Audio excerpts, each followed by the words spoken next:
아재인 듯 아재 아닌. 아제돌롬입니다. 안녕하세요.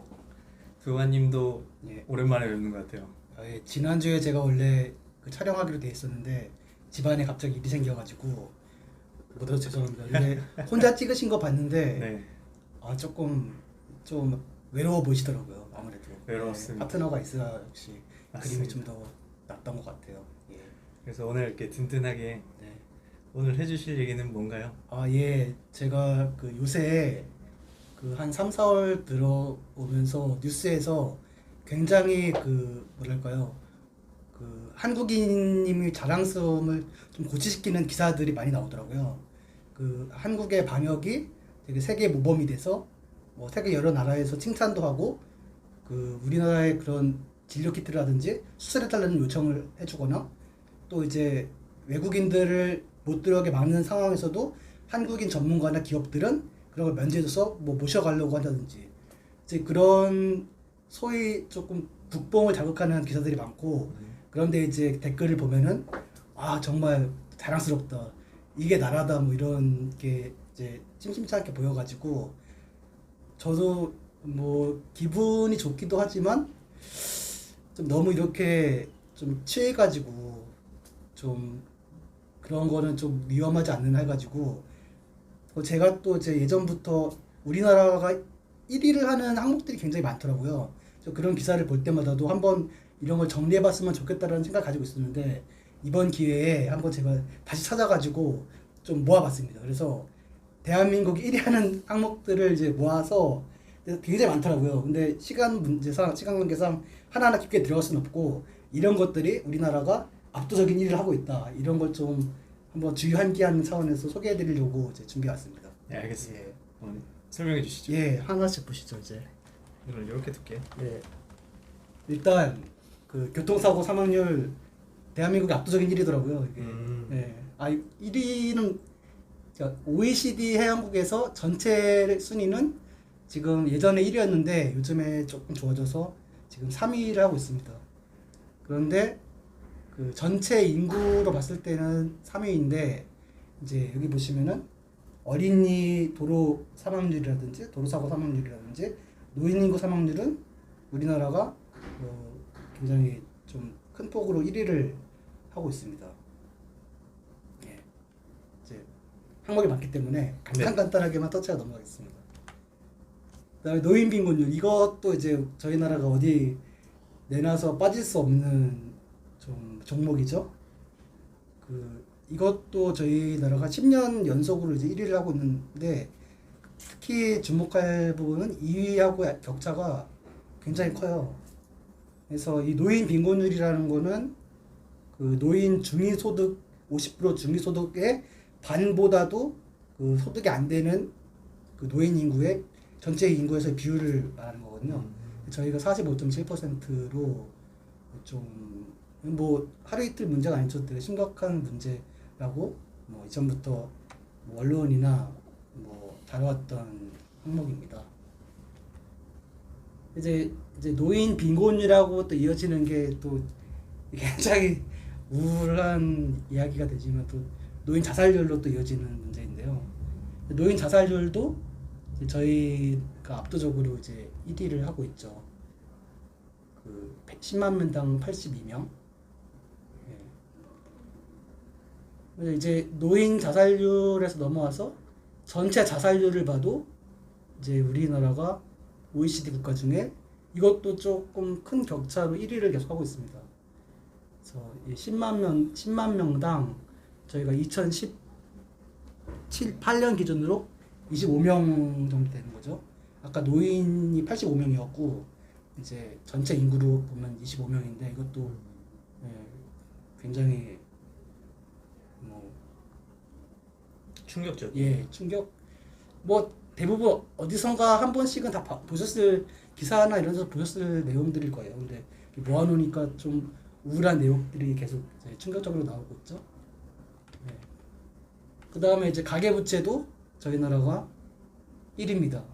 이게 이제 OECD 국가 중에서 가계부채 증가 폭이 그러니까 지금 이 통계는 2008년 그 리만 브라더스 사태 금융위기 이후로 지금 13년, 14년 동안 가계부채가 이제 증가한 폭을 보면은 저희가 이제 3.1%로 OECD 국가 중 1위고 이제 2위가 중국 정도, 세계 평균은 0.2%고요. 그리고 이제 이 밑에는 GDP 대비 가계부채가 어느 정도인가. 근데 이제 저희는 거의 GDP와 가계부채가 지금 뭐 같아진 상태고 작년 기준으로는 넘어섰습니다. 1년에 국가 총생산보다 가계부채가 더 높아졌고 뭐 아시다시피 가계부채 대부분은 그 아파트 빚내서 사기 위한 뭐 부채가 대부분이죠. 그다음 또 이제 산재 사망률도 우리나라가 또 압도적으로 1위입니다. 그 얼마 전에 이천에서 물류 화재 현장에서 또 안타까운 그 노동자분들의 사망 사건이 있었는데요.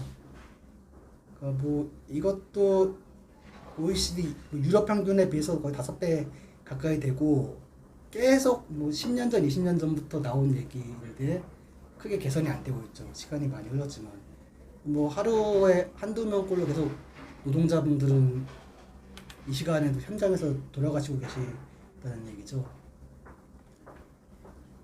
이거는 이제 1위까지는 아닌데 또 이제 금융시장이 저희 나라가 세계 평균에 비해서 굉장히 투명도나 성숙도가 낮습니다. 그래서 저희가 그 주식 시장이 되게 과소평가되어 있다고 하고 뭐 그런 것도 이제 저희 분식회계 같은 게 있어도 그 제대로 처벌이 안 되고 그리고 그 이번에 뭐 라임 사태처럼 금융 소비자들이 되게 위험에 많이 노출돼 있고 그래서 이런 금융 안전망에 되게 취약하기 때문에 저희 뭐 증시가 더 높이 올라갈 수 있는데 그런 리스크 때문에 해외 투자자들이 좀 꺼린다 뭐 이제 이런 이야기죠. 저희가 87위 이거는 이제 그래도 아주 꼴찌는 아닙니다. 그다음에 언론 신뢰도 이것도 저희 4년 연속 지금 1위 저 뒤에서 1위 이것도 근데 이게 언론 신뢰도라는 건 사실 좀 주관적인 되게 지표이기 때문에 뭐 얼마만큼 이거에 의미를 둬야 될지 모르겠지만 뭐 이거 다들 아시는 얘기죠. 뭐 우리나라 좀 언론들이 지나치게 정파적이고 가짜 뉴스를 이제 속보 경쟁에 그 치우쳐가지고 좀 확인되지 않은 정보를 내서 오보나는 경우도 많다. 뭐 이런 거고. 그다음에 이제 하이라이트죠. 저 출산율. 이것도 저희가 지금 몇 년 한 10년째 압도적으로 이제 1위를 뒤에서 1위를 유지하고 있는 종목인데요. 이게 지금 2019년 기준으로 0.98명이었고 올해는 0.9, 1, 2 정도를 예상하고 있는데 뭐 이것도 정말 다른 나라들이 따라올 수가 없는 그 지금 일본이 지금 13위로 1.43인데 저희가 그 한국이 일본을 한 10년에서 15년 뒤에서 이제 따라간다는 이야기를 많이 하잖아요. 문화라든지 뭐 경제라든지 출산율만큼은 우리나라가 일본을 10년 앞서간다고 하더라고요.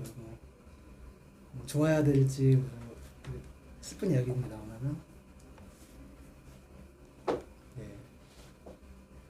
근데 이제 되게 안 좋은 얘기긴 하지만 또 좀 좋은 얘기를 한번 해보자면은 그 베트남에서 우리나라 인구 정책 세웠던 분들을 되게 비싼 돈을 주고 모셔간다고 해요. 그 지금 베트남도 인구가 많지만 이제 거기도 조금 인구 구조가 변하면서 저출산의 위험이 이제 있기 때문에 인구 감소의 위험이 있기 때문에 이런 긴 중장기 정책을 세우려고 하는데 한국 전문가를 모셔다가 한국에서 했던 것만 안 하면은 그 성공할 수 있다. 뭐 이런 믿음 때문에 되게 비싸게 모셔가서 거기서 활약하고 계신 분들이 얼마 전에 라디오 인터뷰 나와서 이제 말씀하시는 것도 들었거든요. 예. 뼈 때리네요. 예. 그리고 이제 이거는 제가 지금 조금 급하게 준비하다 보니까 아까 앞서처럼 이게 좀 뉴스에서 통계 자료를 구하지 못하고 그냥 텍스트만 가져온 건데 이런 것도 지금 저희가 최근 1위에 올랐다고 합니다. 예. 그래서 좀 우울하면서도 충격적인 내용을 제가 소개해 드렸는데 이제 이거를 가져온 이유는 뭐 저희 우리나라 사람들이 특히 이제 남의 눈에 이제 좀 어떻게 보이는가를 되게 신경 쓰는 좀 국민들이잖아요. 그래가지고 뭐 어떤 학교를 가는지 뭐 어떤 직장에 가는지 뭐 내 아들이 뭐 어떤 직장에 다니는지 이런 거로 체면을 되게 중요시하는데 똑같이 지금 해외에서도 우리나라가 어떻게 보이는지 우리나라를 어떻게 생각하는지 이런 거를 다른 나라에 비해서 굉장히 민감하게 생각하는 좀 성격이 있는 것 같아요. 그래서 물론 이제 좋은 뉴스로 우리나라가 하이라이트 되고 그런 거에 대해서 조금 기분 좋은 거는 당연한 일이지만 너무 이제 거기 빠져가지고 이제 그게 조금 자칫 잘못하면은 좀 다른 국민들에 대한 좀 차별이나 배타적인 태도가 될 수 있기 때문에 그러니까 너무 이제 그런 국뽕에 취하지 말고 우리가 처한 이런 좀 심각한 뒤에서 일하는 것들도 다시 한번 돌아보고 뭐 우리가 잘하는 것도 있지만 이런 부분도 있다. 그래서 이런 부분을 어떻게 해야 좀 앞으로 극복해 나갈 수 있을까 이제 그런 거를 좀 생각해 봤으면 해서 이렇게 그 1위 항목들을 모아왔습니다. 네. 일단 잘 봤고요. 여기 안 좋은 것들만 쭈루룩 있어요. 네. 그리고 다음에 기회가 되면 이런 것들을 좀 들여다보는 연습을 해야 될 것 같아요. 하나하나 좀 깊게 이렇게 봐서 어떤 걸 얻을 거냐 이게 없다라는 게 아니고 이렇게 지금 말씀하신 것처럼 지금 국뽕이라고 얘기하는 한국의 잘한 것들만 부각하려고 하는 미디어의 행태를 꼬집기 위해서 한국엔 이런 현실이 있다 이렇게 안 좋기도 하고 이게 더 강력하고 중요하지 않느냐라는 말씀을 하려고 하신 것 같아요. 일단은 시작을 이렇게 해보는 것도 좋다고 생각하고 중요한 거는 그 안을 더 들여다봐서 대책까지는 아니더라도 정말 어떤 상황인가 이 정도면 사실 비판하신 뭐가 한국이 잘했네 코로나19를 뭘 잘해서 뭐가 잘했네라는 것들과 다를 바 없는 정도의 깊이잖아요. 그래서 그렇게 시작으로 해서 단순히 좋은 거 나쁜 거를 똑같이 균형감 있게 보는 거로 끝나는 게 아니라